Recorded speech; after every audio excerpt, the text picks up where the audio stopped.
Before she leaves, Gemma does not say "I love you" back to Dr. Maurer, foreshadowing Mark not saying the same thing to Gemma before she leaves. Billie Holiday's "I'll Be Seeing You" plays as Dr. Maurer checks in on Gemma. I don't know about you guys, but I got the impression he likes Gemma a little too much. When Gemma asks if she can go home, he lies, stating that Mark remarried last year and has a daughter. There are a bunch of novels to the side which all seem to be Tolstoy, including The Death of Ivan Ilyich and Anna Karenina. In an attempt to escape, Gemma knocks Dr. Maurer unconscious, takes his keycard, and makes a dash to the export elevator. She's able to make it to the severed floor, but in so doing reverts back to Miss Casey, with no knowledge of anything that happened below. Notice Milchick here in his black leather jacket, and he's out of breath. He probably heard of the breach and ran immediately over. He tells Miss Casey that her outie came down the wrong elevator while enjoying an art exhibition, which we know is complete bullshit. Miss Casey wants to know how long she's been gone and also asks, "Where's..." Thank you, Miss Casey.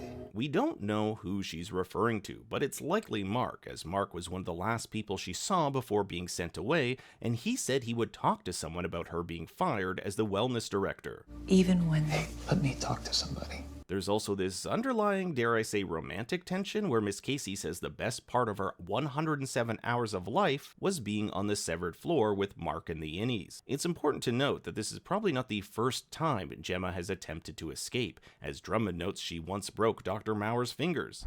Didn't you try and break your fingers? The ending features both past Mark and Gemma at their absolute lowest. Mark has lost his wife, and in a way, Gemma has lost Mark. She has no way to get back to him. When Mark regains consciousness, Devon asks where he's been, and we get these shots of Gemma. So it's safe to assume that these flashbacks were what Mark was experiencing while unconscious, a process Reghabi calls journeying.